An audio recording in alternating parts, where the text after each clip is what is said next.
Hey everybody, it's me, Andrew. Get out into nature and tune in for yourself.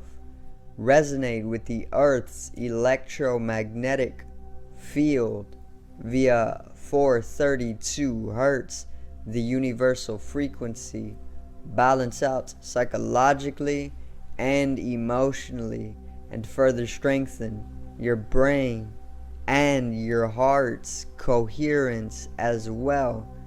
Get a plant-based diet going for yourself today and nurture yourself right back into life. We are literally herbivores in our nature. Further balance out your physical body's pH level and get with alkalinity, then you can generate some static electricity. Send me some love telepathically. Set attention to your mind and set intention to communicate. That is all there is to telepathy. You are now tuning in to great days.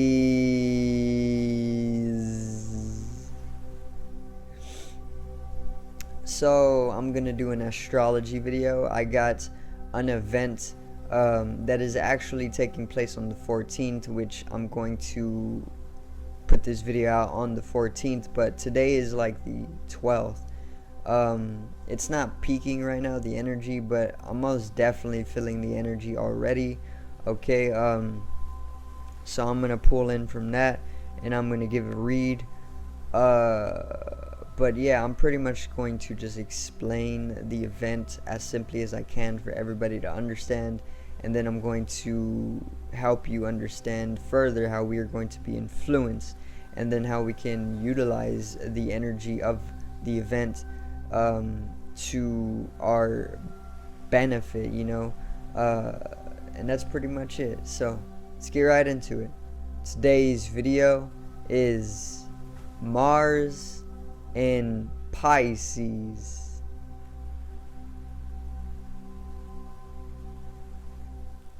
Now,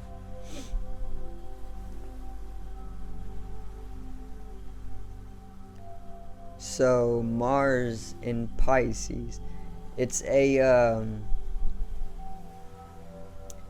weird event only because Mars is like a very, very, very potent flame, or a very potent fire, masculine energy, and Pisces is like the most the most empowering water sign that is in the zodiac, so it's like a fire energy from Mars. The Martian energy is a fiery energy, and then the Piscean energy is very, very watery, and then the fire energy is masculine, and then the Piscean energy is pretty much feminine. So it doesn't really complement each other. It does, but it also it's very it puts off the Martian energy, in my opinion, or in my understanding of it. It doesn't empower the Martian energy to what it can be in its highest, more so it kind of it brings the Martian energy down, just like water would put out a flame. It's doing the exact same thing to the Martian energy that is present within us. So not very complementary, but it is most definitely an event that can be benefic if you know how to utilize it as uniquely as you can. But yeah, I got a little bit of note here on the event just so I would be able to summarize it up. So Mars in Pisces, obviously Mars is the ruler of Aries, and Aries has the most dynamic, or the most potent masculine energy, or the most potent fire energy out of all the zodiac, you know. So with this Martian energy, or Mars, we feel that drive, you know. Mars is the planet of desire, of action, of conflict, of war, supremacy.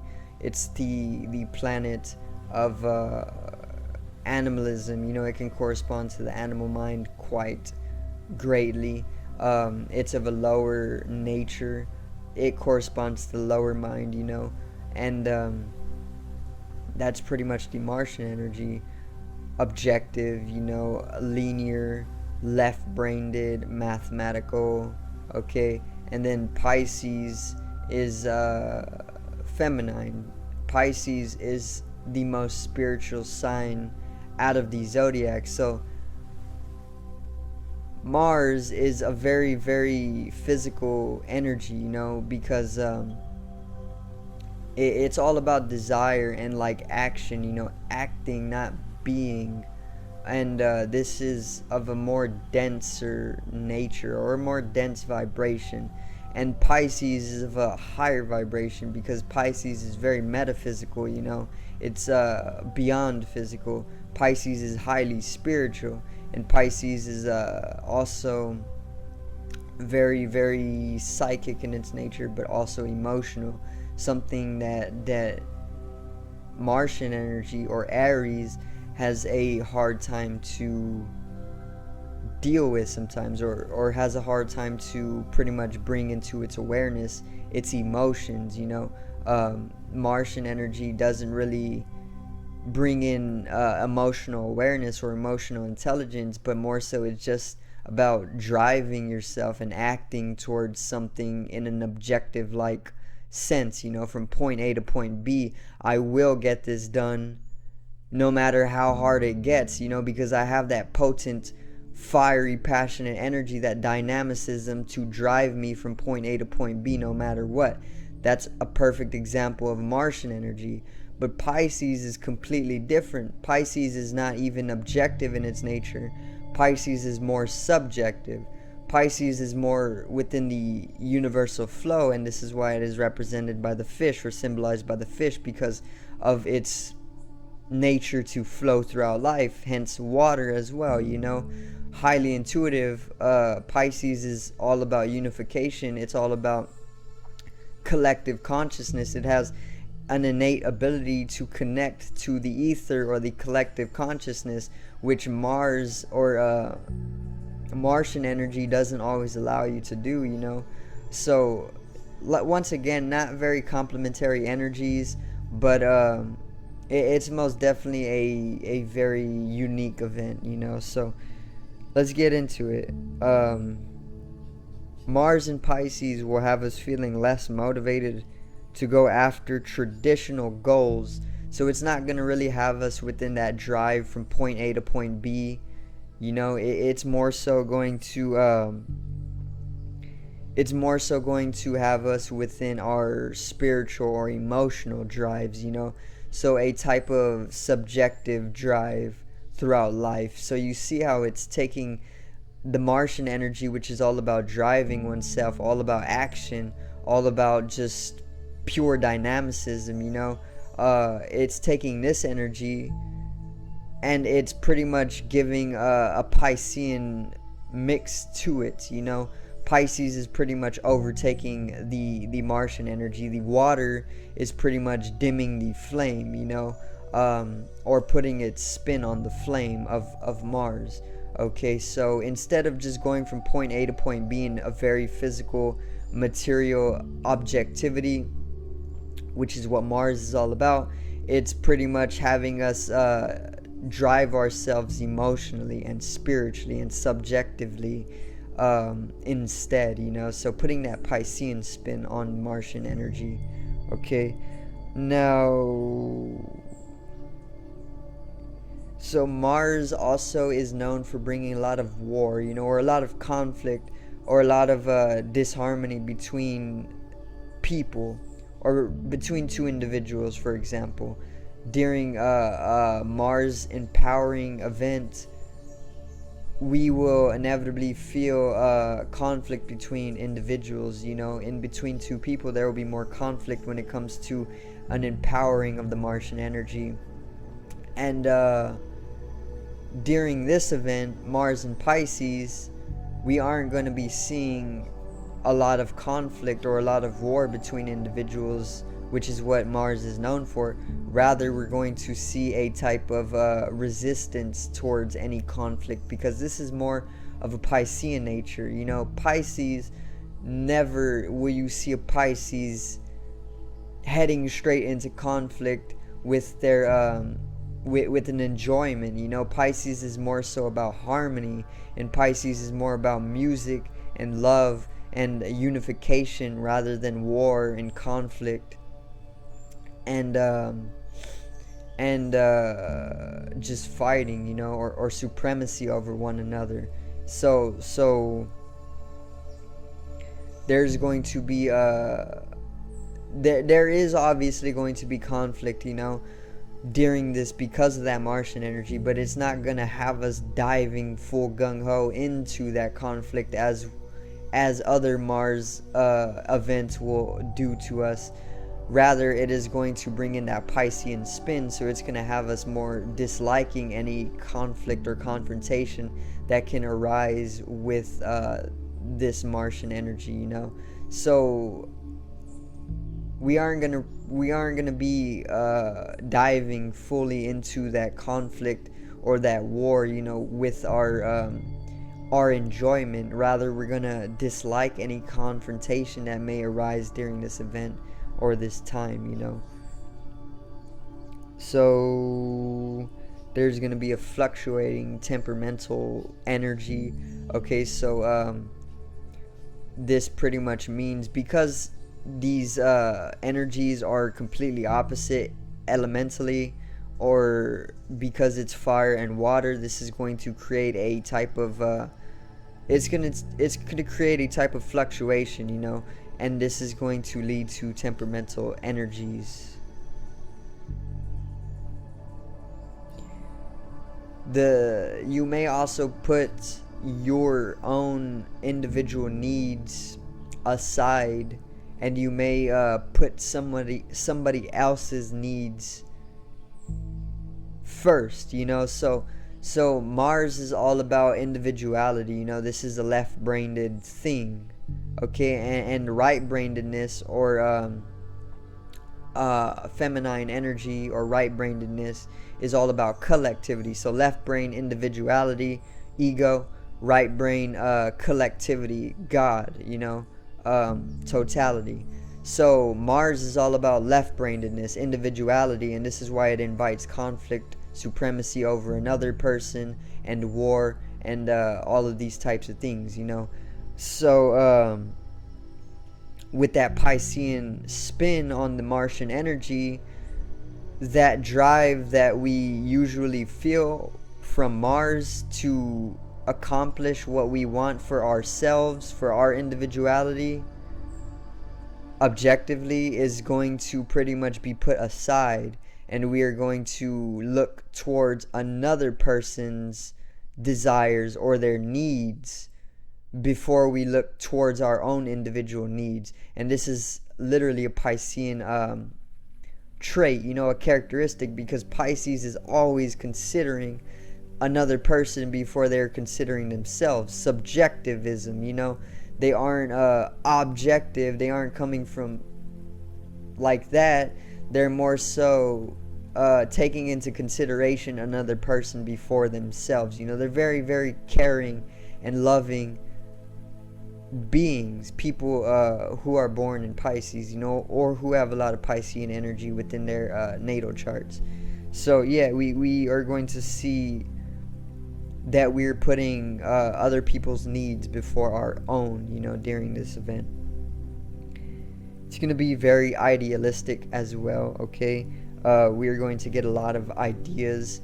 I'd say there is going to be a Martian spin on our inward imagination, because Pisces is all about imagination, and there's going to be a Martian-like imaginative inward drive during this event. And then lastly, that simplicity of Mars going after desires, is going to become very complicated. So usually when it comes to Mars events, it is very, very simple to pretty much get what we desire, because it's from point A to point B, very linear, left-brainedness or masculinity, objectivism or objectivity. Mars usually gives us that energy necessary to achieve what it is we desire. But with this event, we are going to see that our desires and achieving those desires is going to become very, very complicated, only because Pisces is a very, very complex and complicating energy in itself. Pisces is very, very defined. They are very, very deep. They're full of depth, just like Neptune, just like the seas, and that Piscean energy is going to affect that simple achieving of desires that Martian bring, or Mars brings to us, to a complicating state, because of Pisces' depth and their ability to overthink at times, and their ability to overlove at times, and their ability to just be so unified that they try and calculate everything, I want to say, or maybe like feel everything out, so that they can come to the perfect experience for themselves. And this could complicate things, so this is what it's doing to the Mars energy, that usually would have us simply achieving our desires, point A to point B, is going to complicate that. It's going to create loops, which is what feminine energy is all about. Masculine energy is linear, point A to point B, and feminine energy is circular, so obviously that's like ones and zeros. Okay, the line point A to point B is a 1, and then the 0 would be a circle. Okay, so the two energies, 1 and 0, also a heightened perception for life as well, a heightened creativity. Imagination is obviously going to be affected with this Martian energy. We may see ourselves pointing to the global conflict, and it may get a little mystifying, okay, in the way that there can be unimaginable conflicts that are taking place within the war, and this could be that fluctuating energy that we are seeing during this time. We can get very imaginative individually, but also when pointing our awareness towards the conflict on the globe right now between Russia and Ukraine, there can be unimaginable things that are taking place there, and it goes so much deeper, but I'm not gonna go too deep into it, because I don't want to make the video so long. Okay, but yeah, I'm gonna end it right there for everybody, and I hope I did open up your mind a little bit more to the astrological process, and I hope I did get you in tune with at least a subconscious synchronicity with the astrological process as well. So subscribe over here to the left of me and help me reach 100 subscribers. Drop a like on the video to the right of me and support the channel once again. Generate some static electricity from the etheric body, or the first layer of the aura. It needs to be realized and strengthened for the collective rise in consciousness. I love you, everybody. Have a great day, and peace out.